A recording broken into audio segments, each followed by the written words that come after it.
Hola, ¿qué tal a todos? Mi nombre es Mauricio Treviño y soy estudiante de Derecho en el Tecnológico de Monterrey. También soy miembro de Redes Quinto Poder.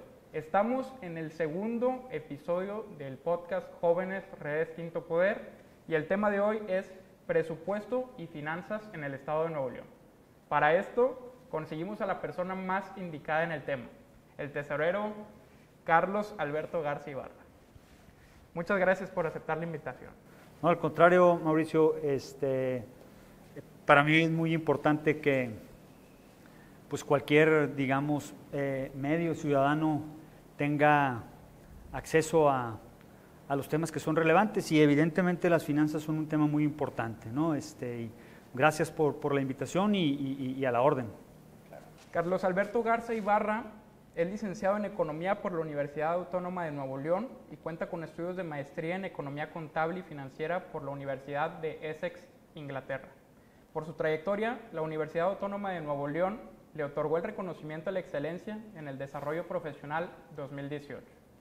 Ha desempeñado distintos cargos públicos y tiene también una amplia experiencia en la iniciativa privada, desempeñando el puesto de Director de Planeación de Relaciones Institucionales y de Asuntos Corporativos de CEMEX. Ha sido catedrático en diferentes instituciones académicas a nivel licenciatura y media superior. Tesorero, ¿se le hace complicado su cargo? Como todo en la vida, ¿no? Le preguntas a un médico si es difícil dar a luz a un niño, pues me imagino que el ginecólogo y todo el equipo deben de decir, pues sí tiene sus riesgos y sus complicaciones, pero al final del día es algo por lo que te preparas, algo por lo que luchas, te esfuerzas y es algo pues, que te apasiona. A mí en lo personal, el servicio público es algo que me gusta mucho y lo digo claramente, teniendo la oportunidad y el privilegio de haber estado tanto en el servicio público como en el sector privado, pues honestamente disfruto más el servicio público. No quiere decir que no me guste el sector privado, al contrario, reconozco el valor que tiene el sector privado, pero en el ámbito personal, y volviendo a tu pregunta, Mauricio, no se me hace difícil. Sí son temas complejos, requieren tiempo, las decisiones que se tienen que tomar requiere trabajo, esfuerzo, análisis, prepararse, pero digamos, creo que partiendo de una lógica del esfuerzo, de estudio, pues yo creo que tanto un servidor como miles de regiomontanos sonorenses estaremos preparados para hacer una chamba como esta de ser tesorero.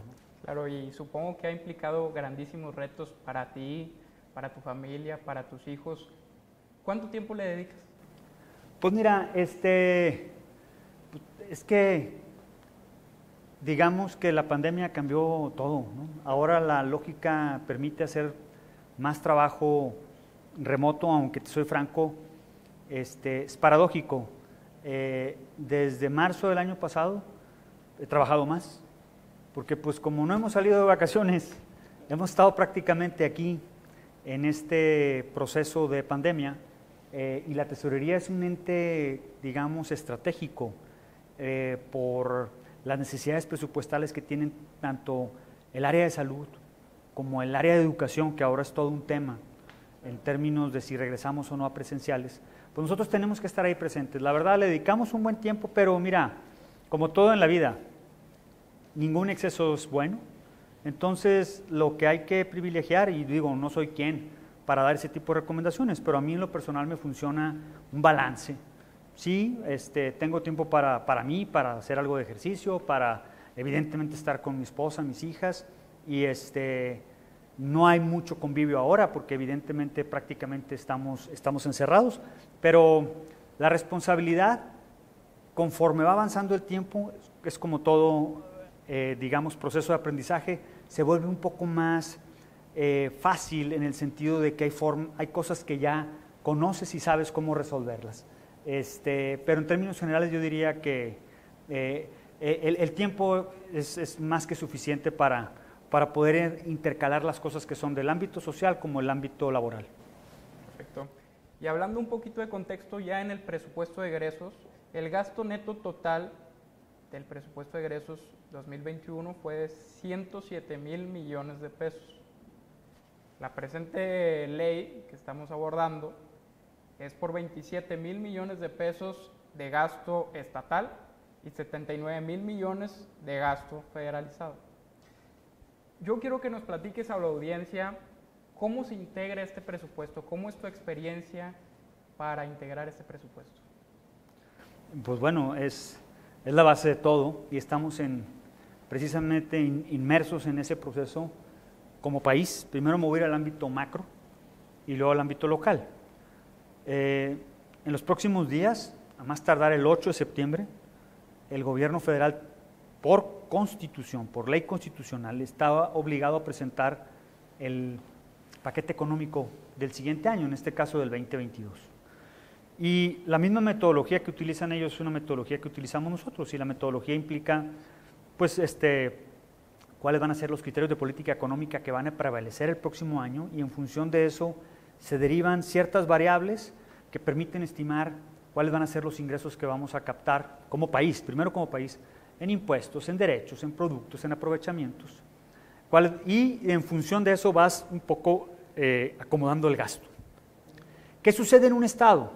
Un estado, como tú bien lo refieres, y más en un estado como el mexicano, me refiero, México es un país federal que tiene un gobierno central, un gobierno federal y estados, digamos, constitucionalmente libres y soberanos.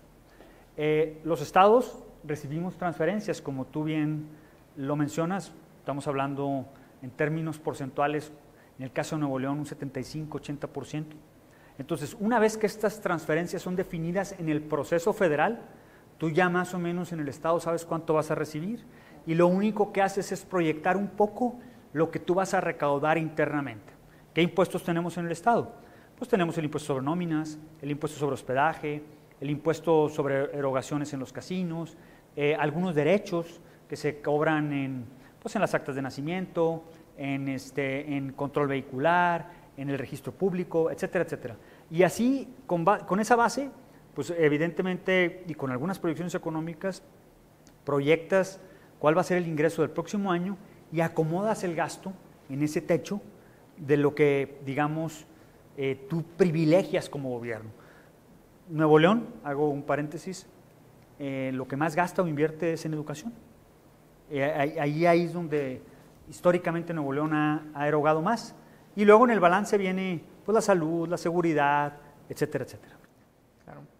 Y también te quiero preguntar sobre cómo la pasaste el año pasado con el tema de COVID, cómo estaban todos, cuál fue tu experiencia y en qué cambió hacer un presupuesto en base a una pandemia que afectó mundialmente a todos. Pues mira, sí fue un año complicado porque te das cuenta 3 meses después de que arrancó el año con un presupuesto autorizado por el Congreso en el 2020, que tienes que hacer ajustes. Para hacer las cosas desde el punto de vista legal, y qué bueno que tú estudias Derecho, decidimos volver a ir al Congreso para que nos autorizara a hacer reajustes al presupuesto, sin aumentar nada, al contrario, bajándole al gasto en otras áreas y reubicándolo en los temas sanitarios.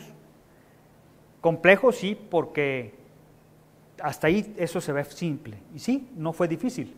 El problema es que los ingresos se cayeron, porque hubo cierre importantes de giros por cuestiones sanitarias. Un ejemplo muy claro, nosotros habíamos proyectado que íbamos a recaudar alrededor de 1,000 millones de ingresos por casinos, pero los casinos estuvieron, pues no sé, prácticamente cerrados.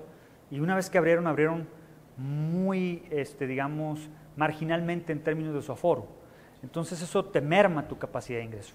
El impuesto más importante que nosotros recaudamos, que es un impuesto propio, que es el impuesto sobre nóminas, afortunadamente no, digamos, se redujo, pero tampoco creció como venía creciendo año tras año. ¿Por qué? Por la pandemia. Entonces, un año complejo, pero yo te diría que bien manejado. ¿Quién decide cuánto dinero va para cada área? Las áreas te mandan su presupuesto, tú integras ¿Y tienes ahí un margen para mover distintos presupuestos o cómo funciona? Pues mira, hay varios métodos. Normalmente el método tradicional es, el más básico es lo que gastas tú o erogas el año pasado, más un ajuste inflacionario económico básico, y ese es el techo que le asignamos a cada una de las dependencias. Es decir, el año pasado eran 10 y le vamos a poner un 10% de aumento, estoy inventando los números, pues te van a tocar 11. Esa es una forma de verlo, muy simple, muy pragmática. Otra forma es que, y al final del día no hay una sola forma, son varias formas. La otra es la que está alineada a lo que tú planeas. Es decir, el presupuesto no es un tema, es como cuando alguien va a salir de viaje y va a estar en 7, 8 ciudades. Estoy inventando un ejemplo nada más. Pues si tú tienes una planeación, pues esa planeación te va a llevar a una presupuestación. En la ciudad 1 me pienso gastar una noche de hotel y 3 comidas y no sé qué. En la ciudad 2 tal, rentar un carro, en la ciudad 3 igual. Nosotros tenemos una planeación que tiene que ver con las responsabilidades que le competen al Ejecutivo en términos de educación, salud, seguridad, infraestructura, etcétera, etcétera. Pero se privilegia en función de la visión que tiene un gobierno. Al día de hoy este gobierno ha privilegiado meterle más recursos a la seguridad. Entonces, la seguridad no va a tener esta métrica de lo que te di el año pasado más un porcentaje adicional. La seguridad ha sido mucho más, digamos, demandante en términos de recursos porque es la visión que tenemos nosotros en términos de lo que le vamos a presupuestar. Lo mismo puede pasar con la educación, pero es una mezcla. Normalmente es lo que recibiste el año pasado más un incremental. Y ese incremental obviamente se hace más grande cuando tú quieres enfocar recursos a una prioridad que tú tienes. La salud lleva 2 años siendo prioridad. Cambió toda nuestra visión y le metimos más recursos a la salud. Claro, y ahí, Carlos, ¿quién decide eso? Pues bueno, evidentemente es el encargado del área, en este caso el secretario de Salud, si estamos hablando de salud, el secretario de Seguridad, si estamos hablando de seguridad, se evalúa con el gobernador y obviamente con la Secretaría de Finanzas, que es mi puesto como tesorero, para ver qué tanto espacio financiero hay para esas necesidades. Así de sencillo. Muy bien. Claro, perdóname. Y evidentemente la última palabra la tiene el Congreso porque una vez que mandas el presupuesto te lo tiene que autorizar el Congreso. ¿Cómo puedes garantizar o cómo puedes decirle a los ciudadanos de una manera muy sencilla que podamos vigilar que estos recursos sean en beneficio de todos los neoloneses? Pues bueno, mira, yo sí soy un fiel creyente de la participación ciudadana. Evidentemente, a mí en lo personal, primero voy a hacer un paréntesis, a mí en lo personal me gusta comunicar, hablar, informar a las distintas audiencias que yo tengo y hay evidencia suficiente de que lo hago, porque creo que eso es lo más sano, incluso para empujar ciertos cambios o reformas o orientación de recursos a ciertas necesidades. Entonces, si a la ciudadanía no le dices en qué estás gastando, difícilmente te va a entender qué estás haciendo y menos apoyarte en alguna necesidad que tengas desde el punto de vista de ingresos. Múltiples mecanismos. Este ejercicio que estamos haciendo el día de hoy, a través de este instrumento que es Redes Quinto Poder, pues es uno de los tantos entes que hay en el Estado que el ciudadano debería estar hasta cierto punto involucrándose para tener más información. Lo que hacen aquí es eso precisamente. Lo que hay que hacer es pues, exigir que haya pues, más transparencia, más información, que la hay. A veces hasta en exceso y a veces mal presentada. Pues hay que buscar la mecánica que permita que existan más datos abiertos, que exista información más fácil de procesar y pues bueno, preguntar, preguntando puede conseguirse mucha información. A mí me escriben por correo gentes, oye, tengo esta necesidad, quiero entender esto, pues la información se la damos. Habrá alguna información que no podemos dar si es un tema fiscal específico que tiene su, digamos, complicación legal, pero lo demás, pues es información pública que no debería tener ninguna restricción. Sí es muy importante, ¿por qué? Porque el gobierno es chiquito en Nuevo León, 107 mil millones de un PIB, o sea, no es nada, somos el 3% del PIB, el 2% del PIB, no, del Estado.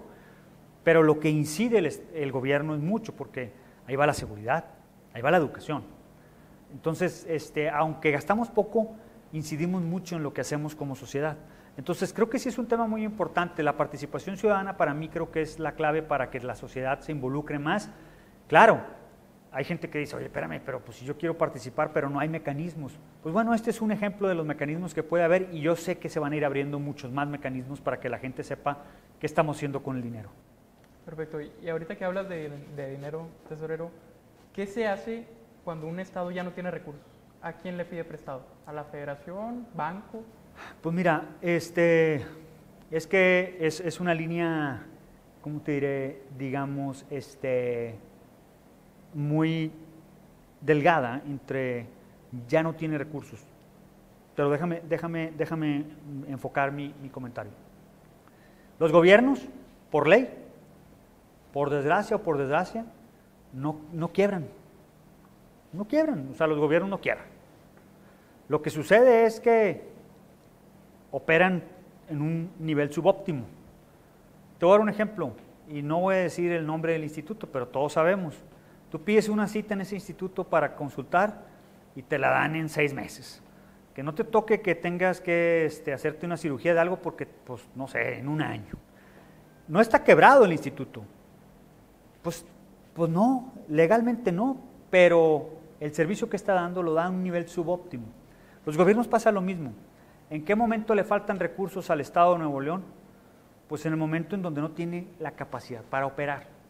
Y para operar significa pagar sueldos de policías, pagar sueldos de maestros, pagar sueldos de doctores, pagar sueldo del Poder Judicial, porque pues, sale el recurso digamos, de los ingresos de todos los ciudadanos, de la Fiscalía, etcétera, etcétera. ¿Qué sucede cuando se complica algo?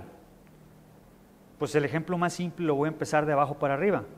Un alcalde tiene un problema, en términos de un problema grave por algún problema legal o un problema de un desastre natural o un problema que no tenía en su radar, digamos, de planeación del año, el Estado tiene que ayudar y lo ayudamos normalmente. En esta lógica de, digamos, solidaridad y subsidiariedad. Así debería de ser el gobierno federal con los estados.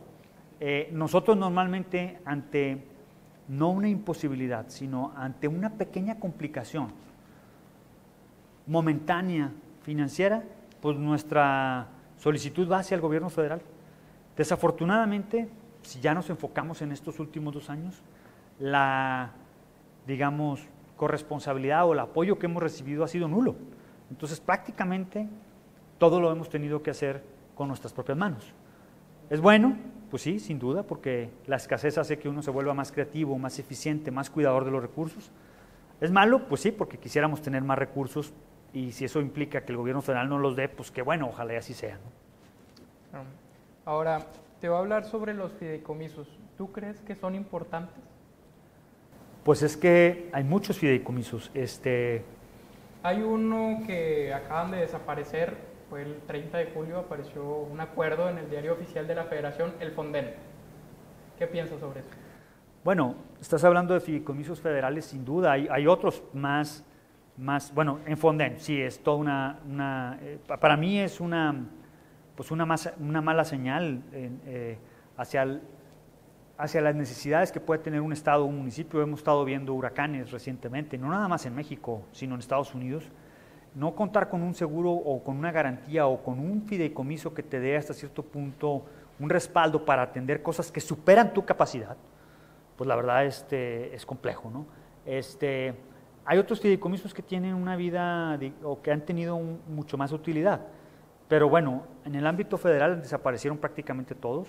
Hay uno muy importante y que, así como es el tema del Fonden, es el que tiene que ver con el Fondo Metropolitano.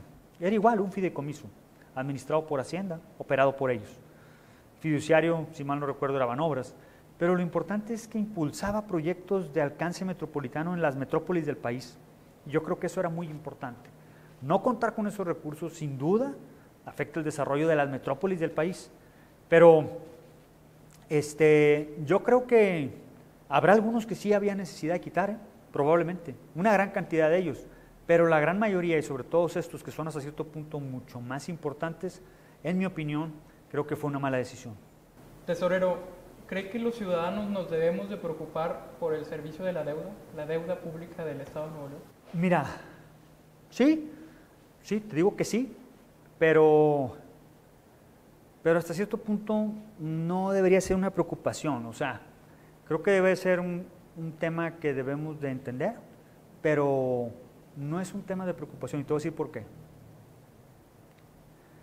Estrictamente hablando, y esa es mi visión, y creo que así pienso, ¿no?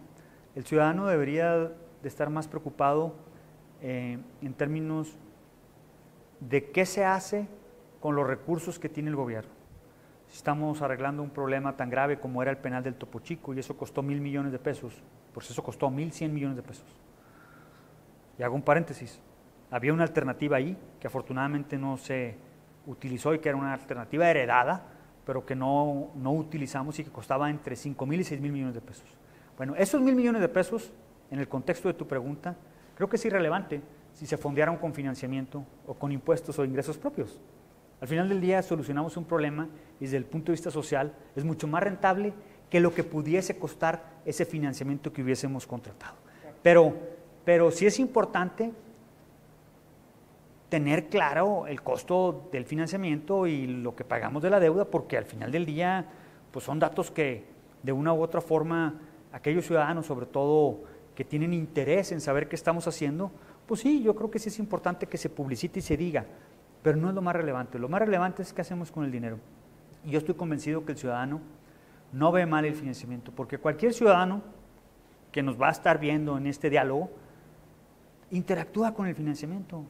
A través de una compra que hace ahora en línea, a través de estos sistemas, pues atraviesan una tarjeta de crédito. Ese no es el delito, y no digo el delito, sino ese no es el problema. El problema es no saber usar de una forma correcta el financiamiento. Lo mismo pasa con las empresas, lo mismo pasa con las familias. Entonces el financiamiento creo que tiene, sí, una palanca poderosísima, porque yo lo pongo al revés. No nos deberíamos de preocupar de hablar del financiamiento ni del servicio de la deuda, es decir, de cómo pagamos el financiamiento, solo si los problemas sociales los tuviéramos resueltos. Y no es así. Ni en Nuevo León podemos decir todavía que tenemos bandera blanca en temas de hambre o en temas de desarrollo social. Entonces, sin duda tenemos que usar el financiamiento. ¿Para qué? Para arreglar esos problemas. Hablemos del tema fiscal. Candidatos a la gobernatura, el gobernador electo, Samuel García, ha hablado mucho sobre el pacto fiscal. Actualmente Nuevo León contribuye con el 7.5%, que son 652,000 millones, una cifra muy grande. Ocupa el tercer lugar de las entidades federativas que más aportan a la federación. Y de esos 652,000 millones, solamente recibimos 76,000 millones. Estamos hablando que de cada peso nos devuelven 17 centavos. Es también de lo que hablabas, ¿no? De cómo nos ha maltratado la federación los últimos años. En cambio, estados como Chiapas, por cada peso que aportan a la federación, les da 8. ¿Tú crees que es justo? Pues mira, pues es que hay dos principios, la legalidad y la justicia, ¿no? ¿Es legal? Sí es legal, porque está en los convenios. ¿Es justo? Pues no necesariamente. Yo creo que Nuevo León debería de recibir más recursos. Insisto, legalmente están los convenios, así están desde 1980, desde que entró la Ley de Coordinación Fiscal. Y no nada más eso. Siempre nos enfocamos en los fondos que vienen en la Ley de Coordinación Fiscal, que tiene una mecánica de asignación muy legaloide. Yo diría, hay cosas al margen, es decir, recursos en los que el gobierno federal tiene discrecionalidad, es decir, puede decidir hacia dónde los asigna, que no tienen esa repartición, digamos, de justicia. Por eso quería diferenciar. Legal. Pues legal, si son legales, justo, no tan justo. Afortunadamente Nuevo León, a pesar de los pesares, es un estado que sigue progresando, que sigue teniendo incrementos en sus asegurados al IMSS permanentemente, que la economía crece, que la sociedad tiene hasta cierto punto un nivel de vida mucho mayor. Claro, con la pandemia tuvimos un bajón en todo el país. Sin duda, yo creo que el argumento debería de ser hacia el gobierno federal, hacia el gobierno central, que no lo vean en un tema de que dándole más a los estados rezagados es como se arreglan los problemas del país. Los problemas del país creo que se pueden arreglar precisamente haciendo más grande la capacidad financiera de todo el país, y eso se logra metiéndole recursos en estados productivos como Nuevo León, donde cada peso que llegue va a generar más ingresos y eso sí va a permitir redistribuir la riqueza. No es justo, sin duda no es justo, pero digamos, para poder hablar con mucho más, ¿cómo te diré?, contundencia de la justicia o injusticia, tendríamos que modificar las leyes para poder decir ahora sí, esto es lo que debería de ser. Tesorero, si me podría decir 3 temas hacia donde va enfocado la agenda estatal de Nuevo León. Pues mira, fíjate, yo creo que la agenda para empezar la fija las prioridades de la ciudadanía. Es decir, el ciudadano es el que... Mira, te voy a dar un ejemplo. El otro día escuchaba o veía en algún documento del Consejo Nuevo León, que es un ente muy importante que coadyuva en la planeación del Estado conjuntamente con el gobierno, y la corrupción está como en el nivel 5 de temas. No estoy diciendo que no sea tema, pero está abajo en la escala. Probablemente hace 6 años estaba en los primeros niveles de la escala. Ahora lo que está importante ahí es la salud por la pandemia, la educación, que ha sido un tema, pero que tampoco creas que compite más la seguridad y la movilidad. O sea, en esos 3 temas yo diría, incluso la educación lo pondría a nivel 4, la educación por la coyuntura de la pandemia. Salud, seguridad y movilidad. Creo que son los temas en los que la ciudadanía pues, quisiera que nosotros orientáramos el presupuesto. Los presupuestos tienen esta peculiaridad de ser pues, documentos fríos, pero se traducen en muchas cosas. Se traducen en más policías, en más médicos, en más profesores, en más aulas, en más hospitales, en más patrullas, en más centros de atención a niños, jóvenes, en más educación.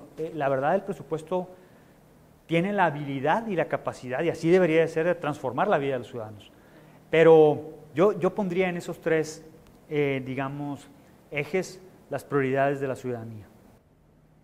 ¿Qué es lo más difícil que crees o cuál ha sido tu mayor reto que te has enfrentado en estos últimos 6 años en el cargo? Pues mira, el mayor reto yo te diría que fue muy al principio, casi en estas fechas, en octubre del 2015 cuando tomamos posesión. Yo diría que había cosas que no sabíamos con totalidad, digamos, con conocimiento total de lo que enfrentábamos. Había falta de recursos, había problemas, había muchos pendientes de pago, había, digamos, imposibilidad de poder conseguir recursos para operar de una forma mucho más eficiente. Fueron meses muy complejos. Nuestra primera presentación del paquete económico del 2016, con mucha incertidumbre, pero si me preguntaras, yo creo que ahí es donde hemos tenido hasta cierto punto el reto más importante. Pero bueno, y lo digo en la siguiente lógica, aunque tú no me lo preguntes, creo que para el nuevo gobierno eso no va a ser tema. No va a ser tema propiamente ese arranque complejo, ese arranque medio gris que no te permite ver claramente, ¿no? No le conviene a nadie en Nuevo León que las finanzas estén mal, las finanzas públicas. ¿Por qué?